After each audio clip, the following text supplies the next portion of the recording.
¿Sabías que compartimos el toponímico, el nombre de la ciudad Pisco, con Chile? ¿Sabías que hubo una temporada en la época colonial y virreinal donde el pisco fue un boom, un éxito total?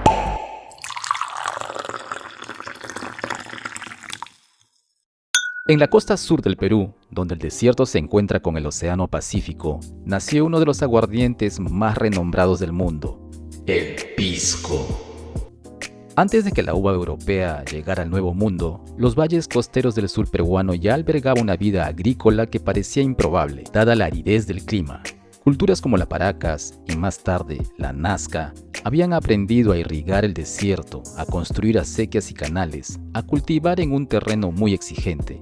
El nombre pisco proviene del quechua piscu o pixcu, que significa ave, avecilla, pajarito, y era el nombre de un poblado costero y de su puerto, así como el valle mismo que lo albergaba.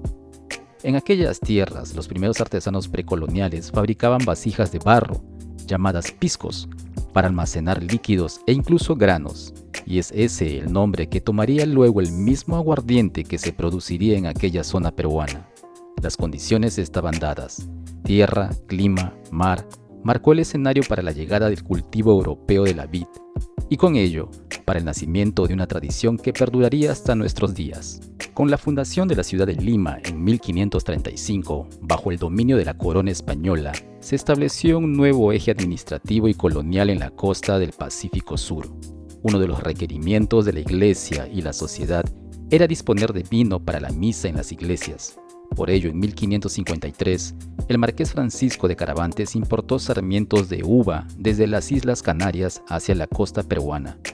Hacia 1563 se documenta la primera plantación de viñas en el valle de Ica. Eso respondía a la combinación de clima, topografía y demanda del producto. Los viñedos crecieron junto a la figura del alambique de cobre, importado por artesanos europeos que sabían trabajar los procesos de fermentación del mosto de uva y de destilación, que dieron lugar al nacimiento del aguardiente de uva por primera vez en suelo peruano. Los archivos de la villa de Valverde del Valle de Ica, creada en 1563, contienen protocolos notariales de 1587 a 1613, donde se mencionan la producción de vino, aguardiente, el uso de botijas, el comercio hacia los puertos de Callao, Arica y otros. Estos documentos, que hoy forman parte del registro de la UNESCO, confirman que ya en ese periodo se sentaron las bases del pisco. Mientras tanto, la palabra aguardiente de pisco aparece para denominar el destilado de la uva de esos valles. Así, la uva europea se adapta al suelo peruano y el pisco sobrepasa el comercio interno y comienza a proyectarse más allá de sus orígenes. Durante los siglos XVII y XVIII, esa mezcla de viticultura y destilación se convirtió en industria emergente en los valles costeros del Perú, es decir, Ica, Pisco, Lima, Tacna y Moquegua. Los hacendados vitícolas establecieron lagares, bodegas, alambiques de cobre, tinajas de barro y rutas de transporte que conectaban las viñas con el puerto de Pisco. En documentos de 1749 aparece ya explícitamente el nombre aguardiente de pisco para designar al destilado que partía en botijas hacia Panamá, Guatemala y la España peninsular. La producción se volvió más sistemática. Las uvas adoptadas incluían aquellas variedades que se usan para la producción hasta el día de hoy, es decir, las uvas Quebranta, Mollar, Italia, Moscatel, Torontel, Albilla, Uvina y Negra Criolla.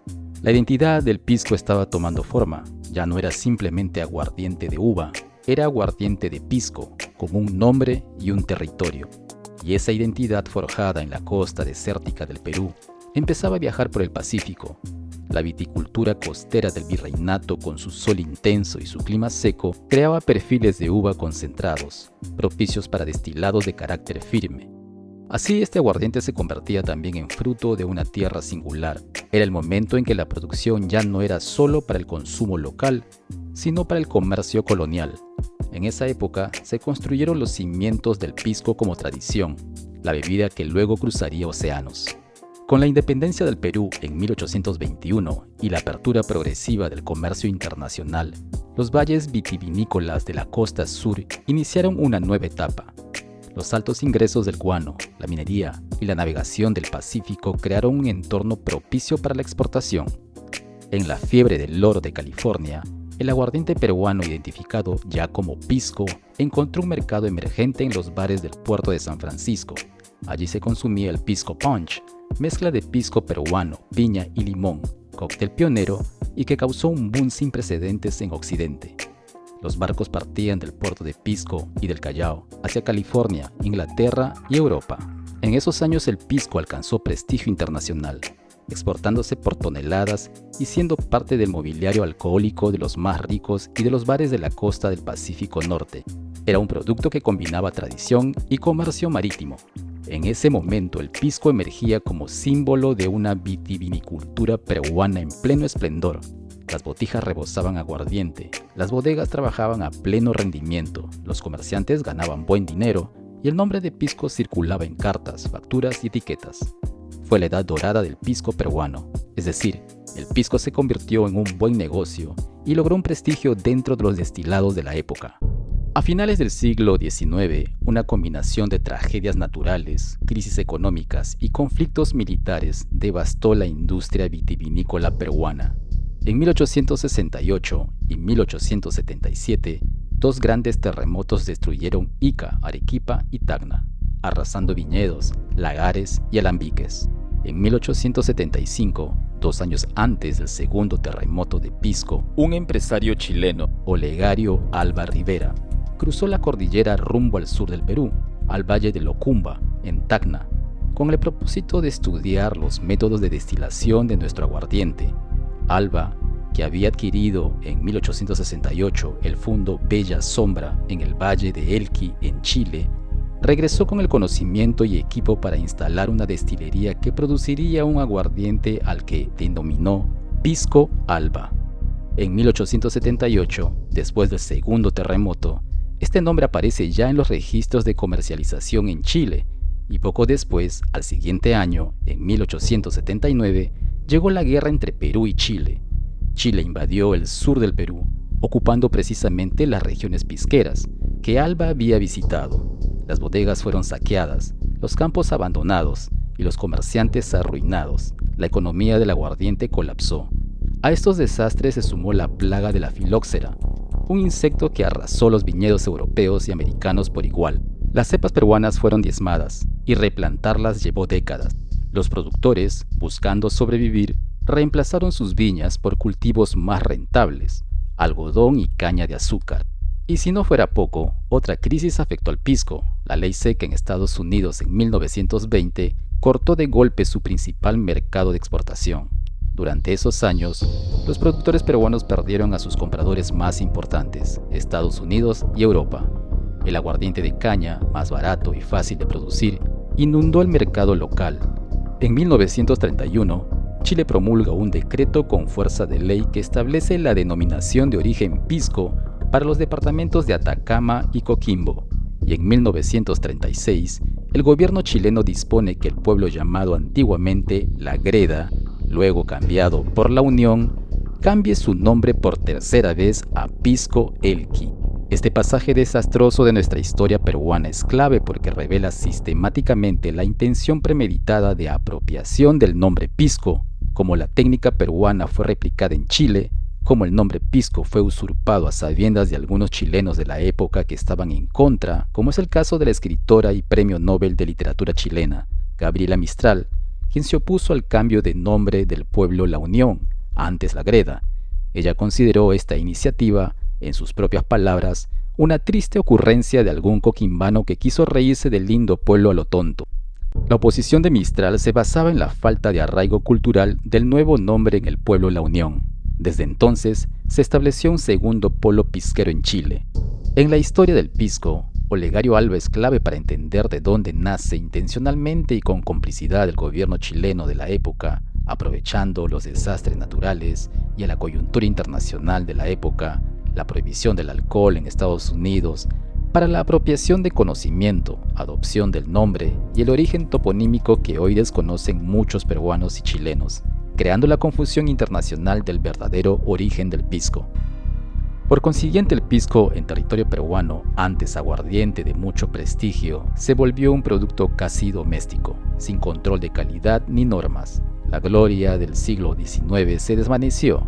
El consumo local no bastaba para sostener la industria. En los años 40 y 50, el pisco sobrevivía apenas en bodegas familiares, y aunque seguía siendo símbolo de identidad, su calidad se volvió irregular y su prestigio internacional un recuerdo.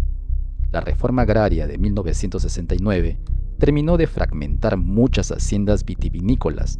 La tierra cambió de manos, pero sin inversión ni técnica. Durante ese tiempo y hasta finales de los 90, el pisco fue percibido incluso como un aguardiente rústico, de bajo costo, alejado de su esplendor original. Es por eso que muchos peruanos confunden hasta el día de hoy la palabra aguardiente como un producto de baja calidad, por desconocimiento histórico y por las llamadas cantinas donde personas con bajos recursos económicos se reúnen a beber aguardiente de caña a precio muy bajo. Sin embargo, los productores conservaron la tradición y la memoria de la producción.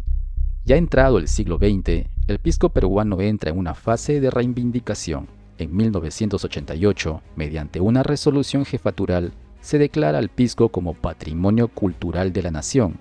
Acciones un poco tardías, pero que comenzaron a dar forma al resurgimiento del pisco.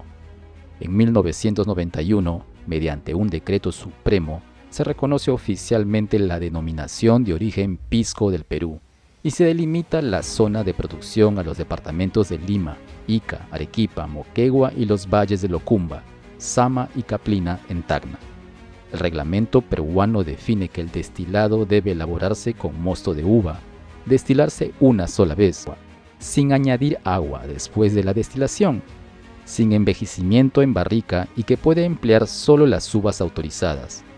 La investigación académica en ese periodo analiza los manuscritos coloniales, los registros de exportación, el perfil sensorial del pisco y su trazabilidad.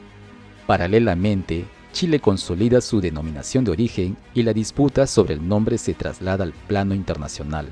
A partir de ese momento se inicia una segunda era, la inversión en bodegas modernas, la exportación creciente, el turismo vitivinícola en Ica, la aparición del pisco en barras de Lima y otros centros de coctelería global. El pisco, como su propio nombre quechua, ave, renació nuevamente como un verdadero ave fénix. En la actualidad, la producción del pisco peruano se centra en las zonas costeras autorizadas, los departamentos de Lima, Ica, Arequipa, Moquegua y Tacna, en los valles de Locumba, Caplina y Sama. Las variedades de uva que definen su identidad se agrupan en dos familias: uvas no aromáticas, quebranta, ambollar, negra corriente y uvina, y uvas aromáticas, Italia, moscatel, torontel y albilla. El reglamento establece que el destilado debe elaborarse con mosto de uva recién fermentado, destilado en alambique de cobre, sin añadir agua después de la destilación y embotellado directamente sin envejecimiento en madera. En cuanto a marcas que han logrado reconocimiento internacional desde el Perú, destacan empresas como La Caravedo, Tabernero, Viñas de Oro, Cuatro Fundos, entre otras, que han exportado a Europa, Asia y Norteamérica. La tierra costera aporta al pisco características específicas, aromas de frutas tropicales, notas cítricas y una sutil mineralidad. Sin embargo, el sector también enfrenta retos importantes: el clima, la escasez de agua, la competencia de destilados alternativos, la necesidad de divulgar el verdadero origen en mercados globales. Aún así, el pisco peruano ha recuperado su lugar, participando en ferias internacionales, creando ediciones limitadas y posicionándose en la coctelería de autor como destilado de lujo. En el 2013, la Unión Europea reconoció la indicación geográfica pisco como peruana. En cifras de mercado reciente, Perú ha reportado exportaciones más elevadas que Chile en este destilado. Pero en el plano simbólico, la disputa sigue. Dos países, un mismo nombre para una misma bebida nacional. Para el consumidor, el debate es una invitación a conocer la verdadera historia y el territorio. En esta pugna, cada botella lleva consigo historia y cada etiqueta es parte de un legado que lleva memoria y geografía. La controversia entre Perú y Chile acerca del nombre pisco es una suerte de apropiación histórica, identidad, comercio y diplomacia. Perú basa su reclamación en documentos coloniales tempranos, los manuscritos de la villa de Valverde de Ica, fechados entre 1587 y 1613, inscritos en el registro de la UNESCO, que prueban su producción, destilación y comercio del aguardiente de uva bajo el nombre pisco. Chile, por su parte, sostiene que aunque el aguardiente pudo nacer en Perú, el nombre es de uso genérico y que su industria pisquera propia, regulada desde 1931, tiene derecho al término. ¿Tú qué opinas?